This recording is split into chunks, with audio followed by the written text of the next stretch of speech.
Hello AP Calculus BC and welcome back to your targeted review. Today we're focusing on our series test for infinite series. This overlaps a bit with our power series and Taylor and Maclaurin series that you'll see for your next review, but it's always nice to start with this. Full disclosure, this review, instead of being a free response review, is actually all multiple choice, but you're going to practice some of those free response skills. The reason we're focusing on multiple choice here is because series tests tend to be less common on the free responses, but they are always tested on the multiple choice, and there are usually a couple of them on there. So I do, however, see some of these tests show up on free responses, and we'll either talk about them today or you will see them when we do power series next class. So let's maybe first discuss what are series tests, and then we'll discuss which ones show up on the free response and then how you're going to do this multiple choice review. So first, what are series tests? Series tests are you are given some sort of infinite series, right? It could be in the form of a p-series, it could just be in this general infinite series form, or any of the others down below, and you have to explain why or how you know if that full series converges to a specific number, or a number of numbers in the case of alternating series, or if the series diverges. Okay, so how do you do that? Well, you have all these different tests, and we spent like well over a month discussing which tests goes where, how to do what, and realistically it just needs to be, you need to practice this more. The more of these you see, the more you'll get better at them, and they shouldn't be too intimidating. But there are a decent number of multiple choice questions on here. I think there are 27 or so. They're all pulled from past AP exams that are released to us. So you definitely should work through all of them. Eventually you'll hit a groove and go, oh, I know how to do these. Every now and then you're going to come across one and you're like, I'm not quite sure about that. Consider it a wildcard question. If you can do the common ones, and a common one I would say is something like problem 1 here, where they give you 3 series and you have to explain if they converge or diverge. But we'll get back to that later on. Okay. What do you have to do if these show up on a free response? Well, if you need to explain why an infinite series converges or diverges, you need to first justify why you're allowed to use the test. Meaning, if you get to something like the integral test and you're like, ooh, this is something I can take the antiderivative of, I want to use the integral test, it's not enough just to say I'm using the integral test. You need to, and we'll discuss this verbiage later, you need to say, well, if we take this sequence, we visualize it as a function, and my function's continuous, positive, and decreasing, then we're allowed to use the integral test. And then the other deficit I see with students is after they get an answer, they don't justify their answer correctly. So how do you state the answer? And we're going to deal with both of those today. So I think that brings us to, actually maybe we should discuss which of these we see on free responses too. So looking at these, few comments. First, telescoping I always keep on here. It's something I covered in college. It's always stuck with me. It is not on the AP exam. So you can cross it out if you want. This is a nice handy dandy page though. It's the second time you've received this. You received it when we did topic 2 last semester too. But telescoping's not on there. When or which of these might we see on free responses? I would say I've seen the integral test and the ratio test show up. However, there are sometimes subtly some p-series that show up, or the alternating series. And lately I've even seen convergence of alternating series. How do those ones show up? Well, they all tend to show up in context of our power series, our Taylor series, right? Because normally what happens is they first say, we want you to find, the radius of convergence. And to find the radius of convergence, you end up getting something like you end up getting something like x is less than 3. You're like, ooh, the radius is 3, and you could even say it like this, you're like, it's centered at 0. And then they have you find the interval of convergence, and then you say -3 is less than x, which is less than 3, and then you have to test the endpoints. Hopefully this is ringing some sort of bell. When you test the endpoints, if you end up being able to include one, well, that's where you need to bring in your justifications. We're going to see more of that tomorrow, though. So just letting you know, sometimes these show up on one part of a free response, but it'd be very weird to see a full free response dedicated to lots of these. Doesn't mean it couldn't happen, but we are going to focus our practice on the multiple choice. So we're going to actually come back to this as we talk about each one. I think if I talked about every single test here, you would your eyes would glaze over more than they already have. So let's get to it. What do we have to do? Well, your goal is to actually show work like each of these was a free response question, which means you'll need some extra paper. Now, I've gone through and I've picked a few of these that I like that I think kind of ran the gamut across the different tests. So I tried to pick, I'm going to do 1, 3, 4, and 11, I think. Yeah. Those ones I think do a nice job kind of showing most of the different series tests on here.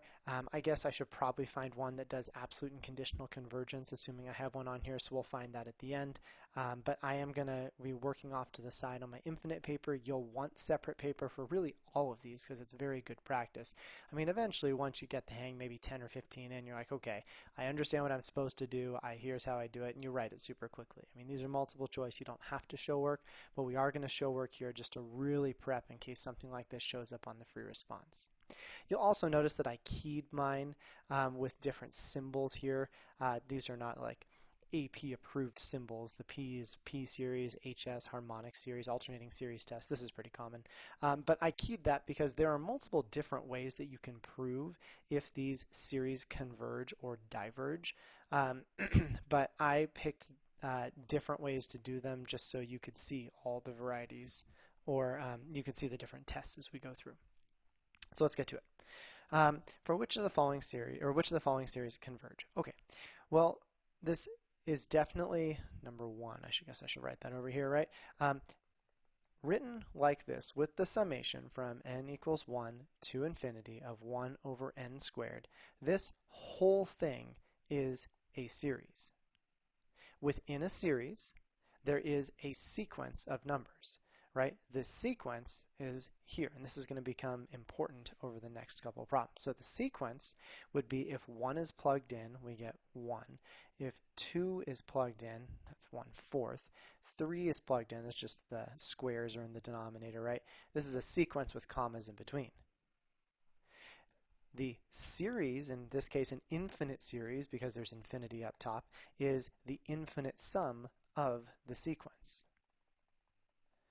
Okay, and then we're going to actually take that a little bit further once we get to the integral test. But I see a lot of students confuse these, and sometimes the AP exam is picky enough where you discuss the sequence but you mean the series or vice versa, and if you use the wrong vocabulary word, they might ding you on it because they can mean two different things here.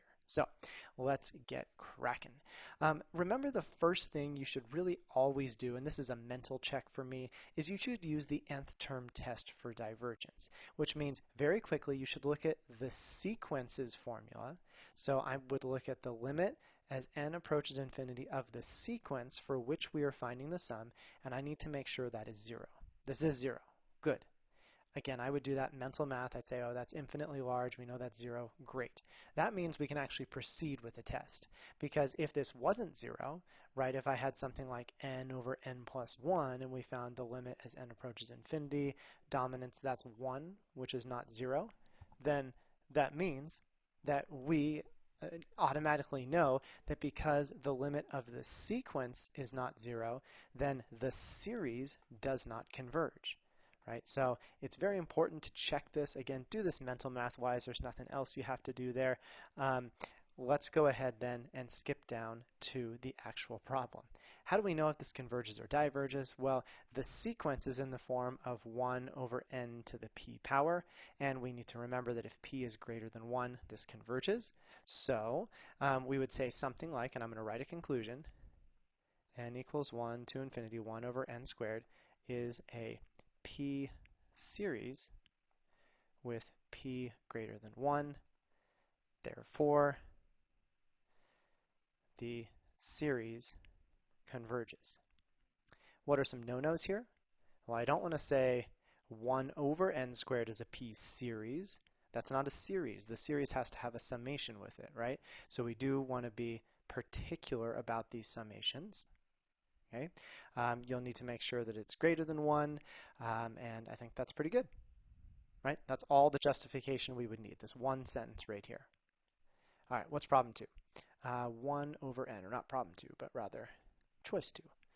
Summation n equals 1 to infinity of 1 over n.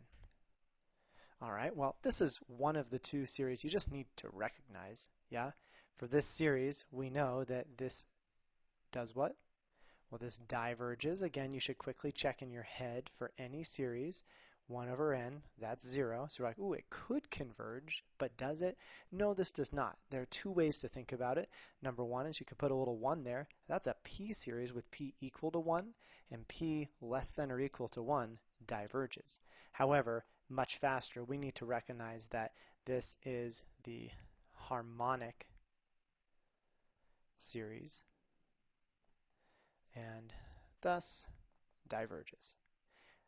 Using the harmonic series is justification for divergence. So it's a good one to know. All right, last but not least, negative 1 to the n over the square root of n.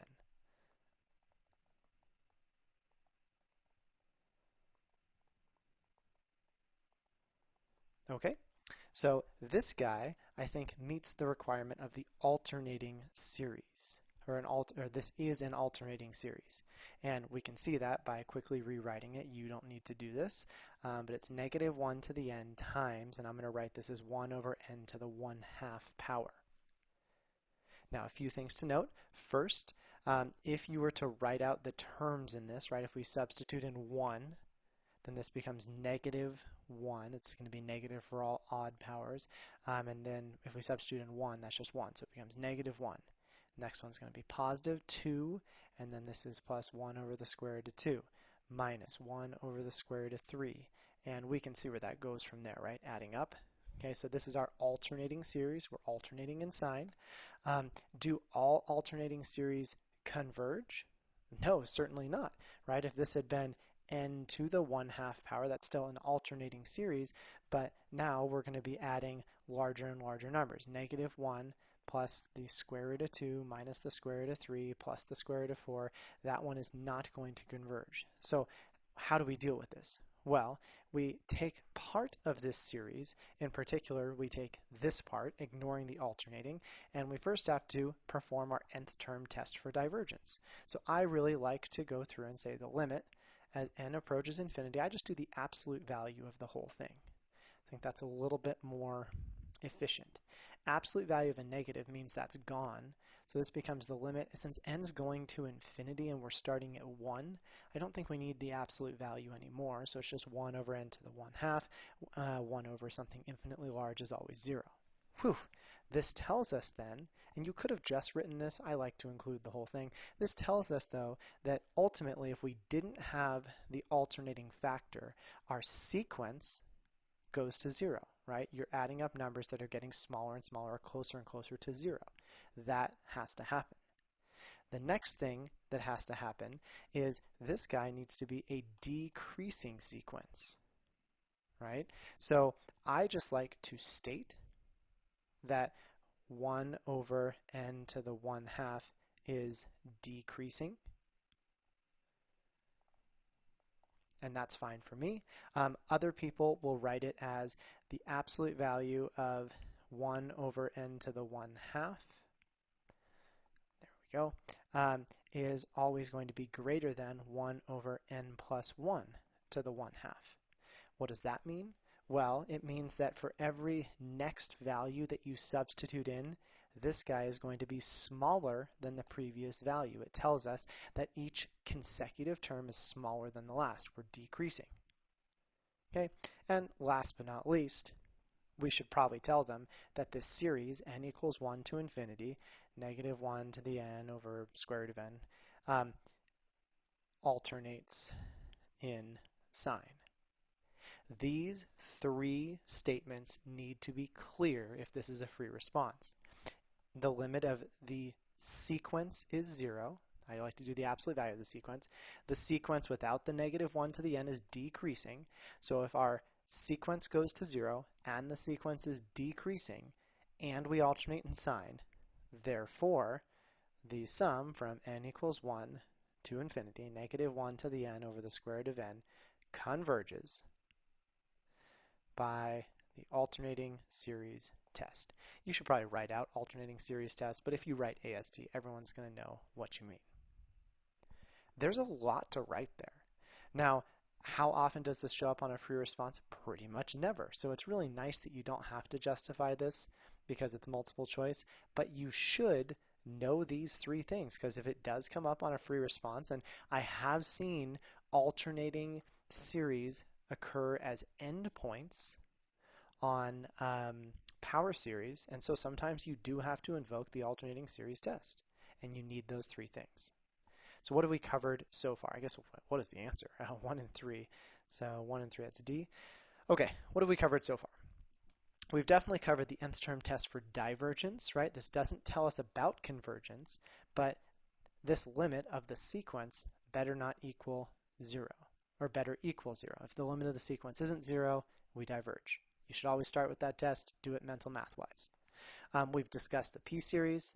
Nothing bad here. Harmonic series is a type of p-series with p equals 1. Check these off. We also, no, I guess that's really about it. Oh, nope, alternating series test. There it is. Cool. Notice they write it in the form of negative 1 to the n times a sub n, where this is your sequence notation. It could also be negative 1 to the n plus 1 times a sub n. Same idea. This is where they're saying that the next term is smaller than the previous term, right? These are the three things we needed to state. And it also is probably worth noting that this is the alternating harmonic series.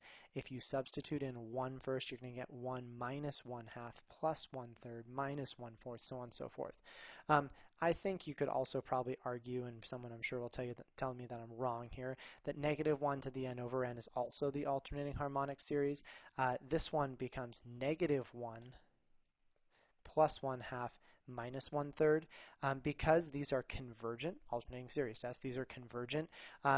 My guess is they're converging to the same number, just from different sides. One's maybe starting at 1 and getting closer to something, one's starting at negative 1.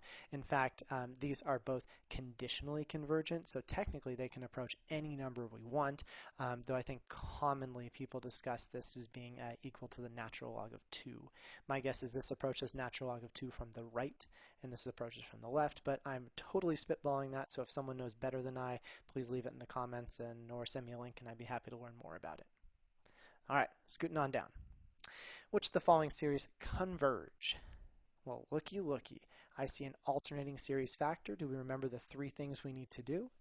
The first is I want to check the limit as n approaches infinity of the whole thing in absolute value. I think it's a great way to go, especially once we start talking about conditional versus absolute convergence. Absolute value destroys the negative. We don't need it anymore because everything is positive. And that is 0. Great. What else do we need to show? We also need to make sure that that this is decreasing, but as you plug in numbers here, doesn't the denominator become larger and larger? And if you divide 1 by larger and larger numbers, I think we are decreasing. So we're also going to say 1 over 2n plus 1 is decreasing. And last but not least, and this guy, laziness, is alternating in sign. Therefore, alternating series test, series converges. Great. Okay, 2 I can probably fit in this space. 3 we're going to have to do somewhere else. Looking at this one. This one's a little tricky, honestly, because I see 2 different functions here. We want to make sure to not split this apart. We covered this in an earlier video, but it is not okay to split multiplication or division of series like so. Because what ends up happening here is this is the harmonic series, which diverges, and this one right here is a geometric series with r greater than 1, which also diverges. So like diverge times diverge, I bet this overall diverges. And in this case, you're actually right. However, there are certain situations where that is not the case, and by splitting it, you aren't looking at the overall function, and you'll lose something about dominance in there, and you will not get the right answer. So do not split up with multiplication and division into different series. What do we do instead? Well, honestly, for me, I put it all together. I multiplied everything together, and I said this is 1 times 3 to the n, which is just 3 to the n, divided by n times 2 to the n. And I said, well, if we look at this and we look at the limit as n approaches infinity of this guy, let's think about dominance here.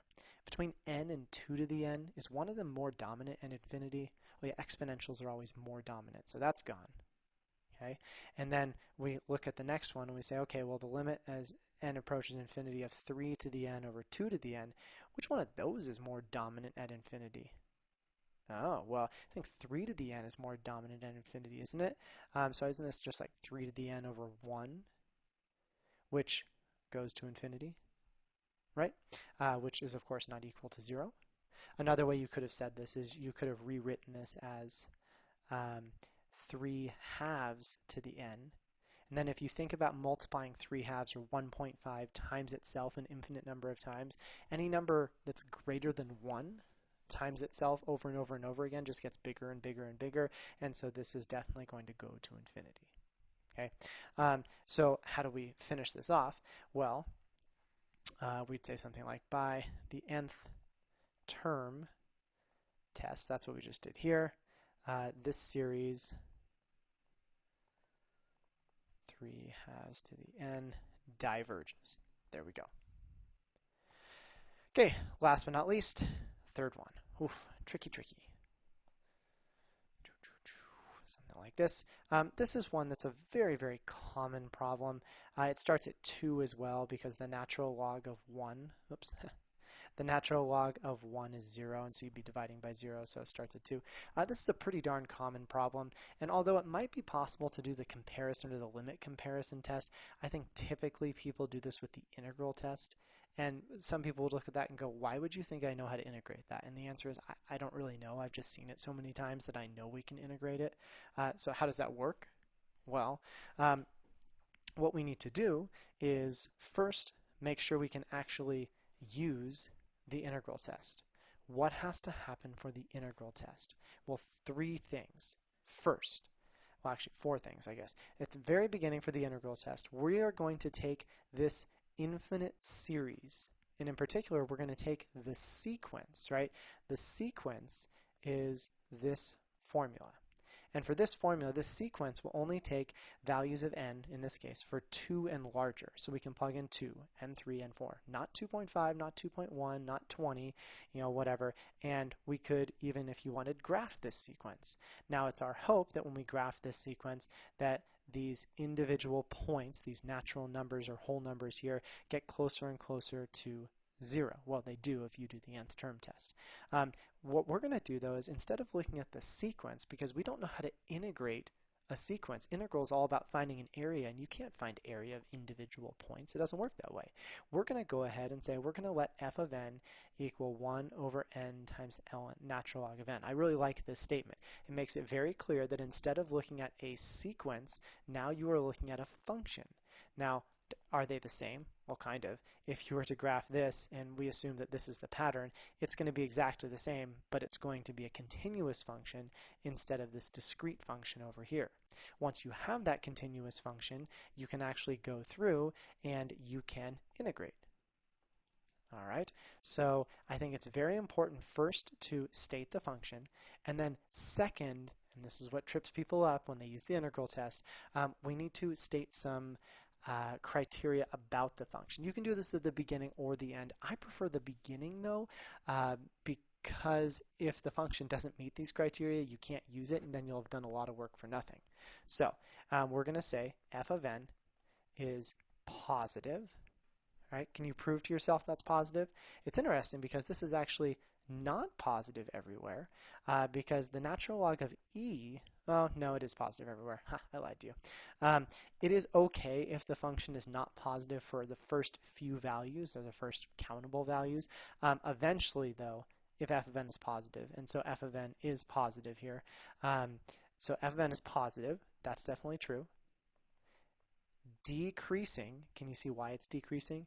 2, then 3, then 4. The denominator is getting larger and larger and larger, right? So it's certainly decreasing, okay, and continuous. Now be careful here because this function is not continuous, right? This function is not continuous at 1. If we substitute in 1, you're dividing by 1. And so what I like to do is I like to say continuous on the given interval. It's a little vague here, but what they've done in the past is if you say the function's continuous and then you put the wrong interval, let's say you like don't include 2 or something, they actually took off a point. It was kind of rude, I thought. So I'm just going to say the given interval. In fact, you don't even need to say the interval. You could just say that part, and that's probably a little bit safer. These 3 things must happen in order to qualify for the integral test. Okay, so now let's actually do the integral test. So we are going to integrate from 2 to infinity, the same endpoints as what happens over here, of 1 over n times the natural log of n, and maybe I should even call, well, whatever, that's fine, dn. Great, cool. Nah, I really don't like that, so I don't know, I just don't like the dn notation, but we can make it work. First thing I'm going to do is use our limit notation. The limit as b approaches infinity, right? These are improper integrals. We covered that earlier. And then we're going to have to take the antiderivative. Unfortunately, there's multiplication here, which means we need a trick, and this trick is u substitution. How is it going to be u substitution? Well, it's going to, I think, be a little bit easier for you guys to see this. And actually, I'm going to do this off on the side. This is my trick whenever we have improper integrals. I don't like to do u substitution because then you have to change the endpoints. There's a lot of mess that goes on. So instead, I'm just going to do the indefinite integral. And I'll even do it with x's over here because it makes my heart a little bit happier, like so. And I'm going to rewrite this. How about 1 over natural log of x times 1 over x times dx. I think that's the same, right? You can multiply these two and get back over there. So let's do our u substitution. What is u going to equal here? And as a hint, you need to think about the derivative. Oh, that's right. The derivative of natural log of x is 1 over x dx. Fancy. So 1 over u times, and then the 1 over x dx just becomes du. So I think our antiderivative then is the natural log absolute value of u plus c. And replacing the u, our u was natural log of x. It's a wild one, isn't it? 1 over what's inside times the derivative of what's inside. Okay. Now technically you don't need the absolute value here because we're starting at 2. That's going to keep everything positive, but you can put it if it makes you happy. Never a bad thing to put extra absolute value in this case. So we're going to get the limit as b approaches infinity of the antiderivative, which is the natural log of the natural log of n from 2 to b. Okay, looking good so far? Well, then we find the limit as b approaches infinity of the natural log of b minus the natural log of 2. However, we need to realize the natural log function increases, which means if we go to infinity, that goes to infinity as well. So we're going to say something like diverges. There we go. You could say diverges, you could say goes to infinity, something like that. Don't put equals infinity, but I think just diverges once you realize that that piece is infinitely large. Okay, are we done? No, we needed to actually discuss if this series converges or diverges. So, as f of n meets, let's do it this way. As from n equals 2 to infinity, 1 over n times the natural log of n meets the criteria for the integral test and the integral from 2 to infinity of f of n dn diverges, then the sum from n equals 2 to infinity of 1 over n times the natural log of n diverges. There we go. Invoke the name of the test, explain why you're allowed to use it. You might even want to draw a cute little arrow up here to show them you know what the criteria is, and then go through and state your conclusion. Whew, lots of work. I have seen this show up once or twice on the AP exam in the last couple years, actually. They usually are pretty clever about it. So one problem might say, find the integral of this. And then the very next problem might say, does this infinite series converge or diverge? And they want you to make the connection between the two problems. So I thought that was pretty clever, but either way, good to go. What are we doing here? Well, I think our only one here that converges is 1. All right. Which of the following series diverge? Ooh, that one's a little bit trickier. Kind of hard to show divergence, but let's just see if they converge, and then we can go from there. So this first guy, I put LC next to it. I'm going to use the limit comparison, right? I think that's a pretty good one, limit comparison test. The reason I know that I'm going to use the limit comparison test is I think about dominance, and I think, is there anything in here that doesn't really matter? Well, these constants don't care. Maybe think of that as 1. I'm like, isn't this pretty much the infinite series for 1 over k squared, which is a p series which converges? And the answer is, yeah, it pretty much looks like a p series. So to use the limit comparison test, I pare down the given sequence, in this case, or series, and think, do I know anything about the convergence or divergence of this simplified form? And if you do, use the limit comparison. You have to know something about the convergence or divergence of the simplified form. Okay? How does this work? Well, we're going to say something like this. We are going to compare to the series k equals 3 to infinity 1 over k squared, which is a p series with p greater than 1,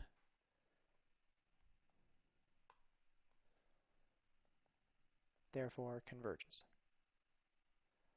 All right, limit comparison. It's pretty easy.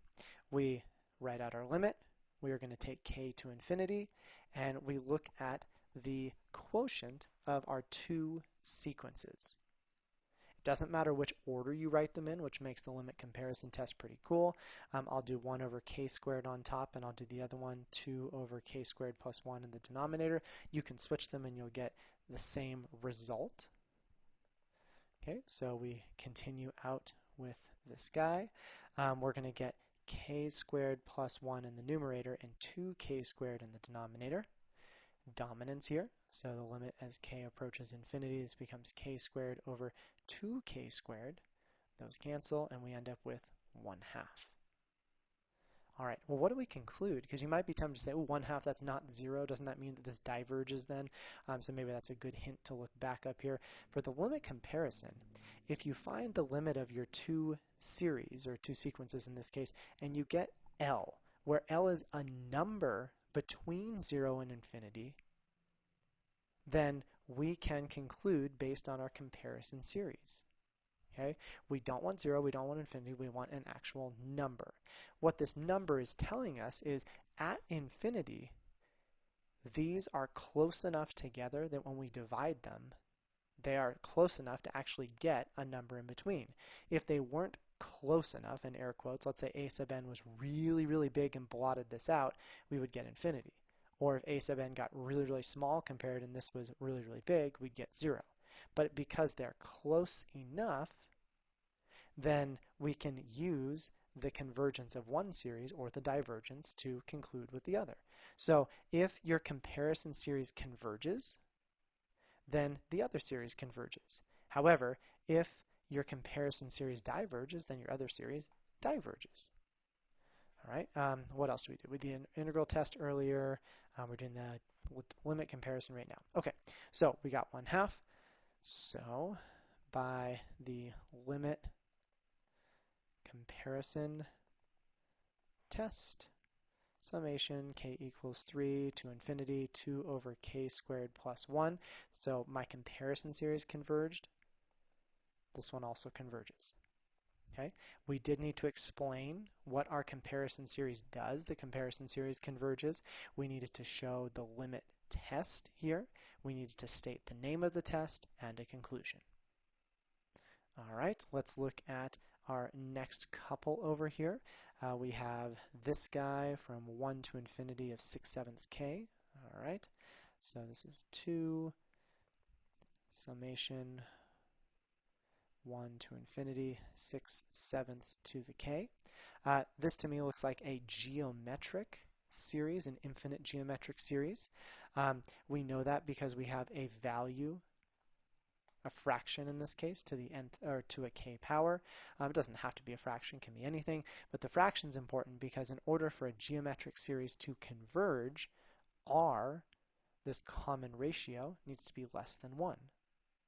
So is a geometric series with R equal to 6/7, which is less than 1. It has to be strictly less than 1. Therefore, converges. I'm going to take this a step further because it's a review and we're actually going to find the sum as well. Remember how to do that, right? Our sum is the first term. Sometimes you'll see that written as a sub 1, but I like literally writing it out. So it's the first term over 1 minus the common ratio. My first term, well, the 1 gets substituted in, is 6/7, and the common ratio is also 6/7. Nice and convenient. 6/7 over 7 over 7 minus 6 over 7, 1/7, and we end up getting 6. There we go. Third one, let's see, converged, so 1 and 2 are pretty good. Our third one though, -1 to the k, I don't even need room on this. We need to just recognize this as the alternating harmonic series. Now notice this starts at 2. So I told you earlier that alternating harmonic series is 1 minus a half plus a third, so on and so forth. This guy, if it starts at 2, is actually 1/2 minus 1/3 plus 1/4. And you might say, well, is that still the alternating harmonic series? Yeah, you can still use the justification because it doesn't matter what value this starts at. If this sequence matches a familiar sequence, then any value you start with, either it still converges or still diverges, right? So if you had the harmonic series and you started at like k equals 100, you had 1 over k, that's the harmonic series, doesn't matter that it starts at 100, it still diverges. This is the alternating harmonic series, which always converges no matter where it starts or ends. Well, it doesn't end, but we're going to just say converges. It is the alternating harmonic series. There we go. Great. So all 3 of them converged. That was very exciting. And then I looked at the answers and I'm like, there isn't that. Which of the following series diverge? None of them diverge. Woo!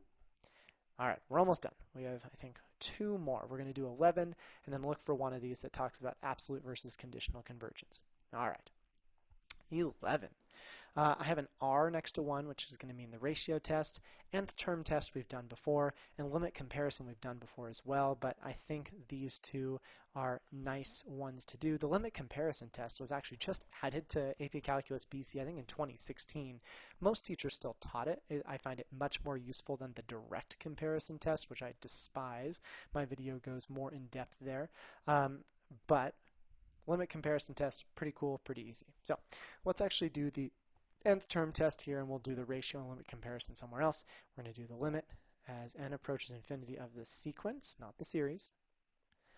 We need to realize that factorials are more dominant than polynomials. So even though it's the 100th power, even though that seems super big, infinitely large factorial is larger than infinitely large number to the 100th power. So really we can say it's equal to n factorial over 1, right? They are going to have the same value for the limit, and this, instead of putting equals, is going to be infinitely large. Okay, so if this goes to infinity, therefore, so this is not 0, right? So maybe I could have even said it this way. This is certainly not 0. How's that? So as the nth term test is not 0, then this guy is going to diverge. All right, on to the ratio test. How do I know to use the ratio test? Factorials and exponentials are usually good giveaways for the ratio test. Sometimes they're combined, sometimes they're separate, but a lot of times the ratio test you'll see both of them, and that is kind of my giveaway there. So a to the n over n factorial. Here we go.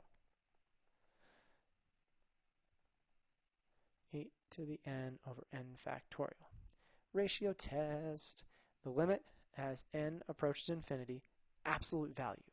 Now, this absolute value isn't as important, and in fact, I'm going to drop it after I write it the first time. When we do this with power series next class, it will be important. Why is the absolute value not important? Well, what values are you plugging in here? 1, 2, 3. Will this ever be negative? No, it'll always be positive, so it doesn't matter. All right, we do the n plus first, like so, over the nth term. Why are we doing this? Well, it turns out that if you have a convergent series and you look at the next term over the current term, right, two terms right next to each other, out infinitely large, they are going to have a common ratio, just like a geometric series. Yeah, it turns out that these convergent series are essentially geometric at infinity. And what makes a geometric series converge? That's right, if the answer is less than 1. So our whole goal here is trying to prove that this limit is less than 1. So let's get to it. As I mentioned, I am going to drop the absolute value. Everything here will be positive. We'll do a little bit of rearranging as well. So I get 8 to the n times 8 to the first, and then this n factorial is going to join it as well. If you need an extra step, you can write that out. And then in the denominator, we have 8 to the n times n plus 1 factorial. So I would drop that. There we go. Okay, those are gone, and we end up with the limit as n approaches infinity. The 8 is irrelevant here. N factorial over an n plus 1 factorial. Well, imagine you were comparing, let's just pick two numbers that are 1 apart. Imagine you compared 8 factorial and 1 larger, so 9 factorial. Well, 8 factorial is 8 times 7 times blah, blah, blah, blah, times 3 times 2 times 1. 9 factorial is 9 times 8 times 7 times blah, blah, blah, times 3 times 2 times 1. So 9 factorial is really 9 times 8 factorial, and those cancel. How do we write this here? Well, n plus 1 factorial is really n plus 1 times n factorial, and those cancel. So we end up with the limit as n approaches infinity, high 8 still hanging out there, over n plus 1. This is going to be a constant over something infinitely large. 8 split among an infinite number of people, $8, is pretty much nothing. Okay, since we get 0, that is certainly less than 1.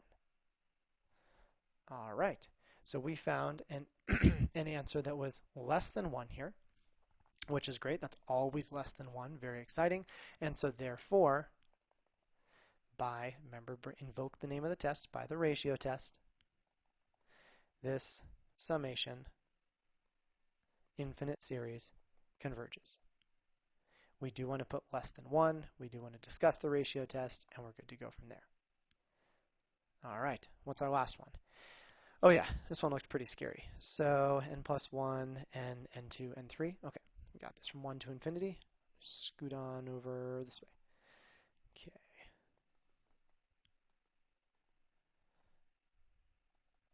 There we go, and it was n, n plus 2, and n plus 3. Awesome.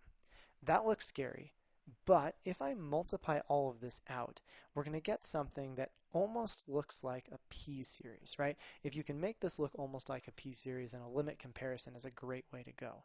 To do that, I'm going to multiply everything out. I'll keep the n out here. That's pretty easy to multiply. We'll do the interior ones first. Looks like n squared, 2n and 3n gives us 5n plus 6. Then let's even multiply those guys in as well, or the last n. So we get n cubed plus 5n squared plus 6n. And then I'm going to think about dominance. So to me, if we're thinking about dominance here, I'm just writing this off to the side. If this was a free response, and I don't think I've seen this show up on a free response, but just in case, I'd probably cross this out later because it's not really relevant, it's just my thinking. Dominance at infinity, the 1 doesn't affect the n. 6n and 5n squared don't affect it. So this really, at infinity, is the function n over n cubed. which if you reduce is 1 over n squared. So what's that telling us? It means that this whole thing is pretty much equivalent to 1 over n squared at infinity. Not exactly equal, but similar enough. And so by simplifying that down to 1 over n squared, which incidentally forms an infinite series that we know the convergence of, I've found my comparison series.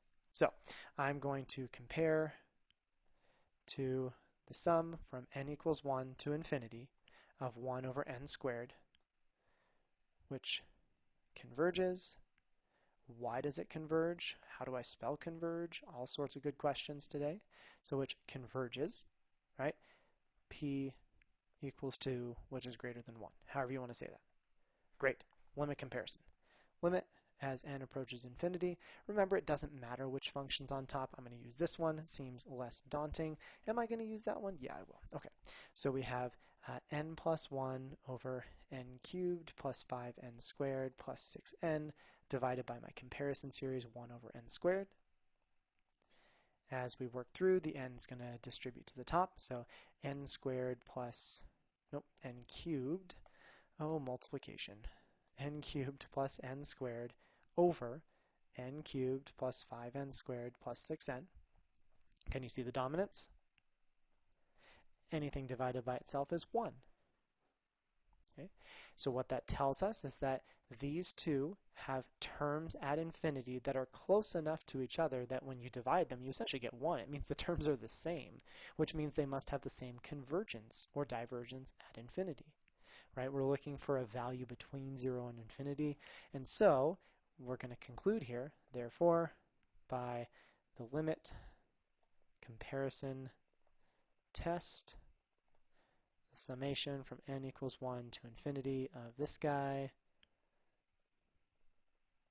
there we go, converges. Whew, lots of justification. Okay. Now that we're done with all that, we should probably find an absolute or conditional convergence problem. Hopefully there's one here somewhere. And then we can be done with this video and you guys can work through the rest. I don't see one so far. Aha!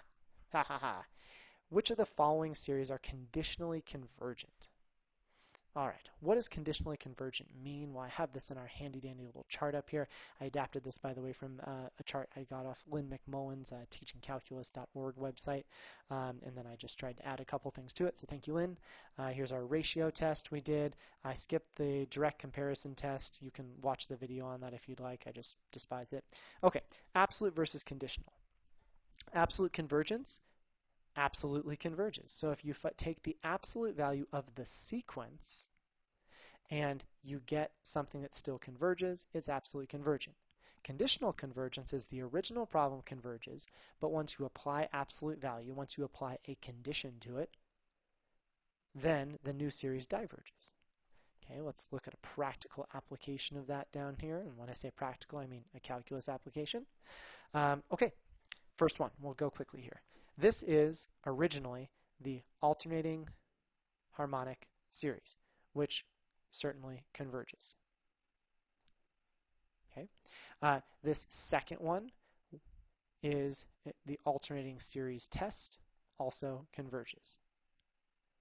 And this last one is also the alternating series test, which also converges. So all three of these series converge.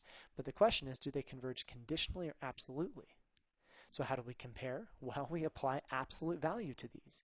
So we're going to look at from n equals 1 to infinity of the absolute value, -1 to the n over n. And this ends up being, if you apply absolute value, it gets rid of the -1 to the n, makes it always positive, and we don't really need the absolute value around n anymore because we're going from 1 to infinity. That's always positive anyways. Oh, what is this? This is the harmonic series, which diverges. So what that tells us is the only thing that's making this original series converge is the condition that there is a -1 to the n. So this is conditionally convergent. All right, next one. if we apply absolute value, I imagine I can skip the absolute value step. You can see what's going to happen. We get n equals 1 to infinity of just 1 over n cubed. This is a p-series, p greater than 1, and so that is still convergent. Therefore, this condition didn't affect the convergence. The absolute value shows us that this is absolutely convergent. Last but not least, it may help you to remember, and we did one like this earlier, that if I strip away the negative 1 to the n, it's 1, but this is n to the 1/2. This is a p-series where p is less than or equal to 1, which means that this is divergent. So although the original series converged, once we took away the condition, the negative alternating sign, it's now divergent, so this is conditionally convergent. I don't know why I wrote a V over here. Conditionally convergent, easy for me to say. And there we go. All right, so I think that's quite enough of me for today. You will notice, of course, that I have the answers down at the bottom. And I also went through and showed work for every single one of these. I wrote out all of my justifications. It took me an extremely long time because I typed it all as well. And that's available on Teams if you need it. Good luck on these series tests. Again, on the multiple choice, you probably won't need all this justification, but as we'll see tomorrow, sometimes on the free responses, you do need that justification. So thanks for hanging out with me, and I'm excited to have you back for your last video on power series.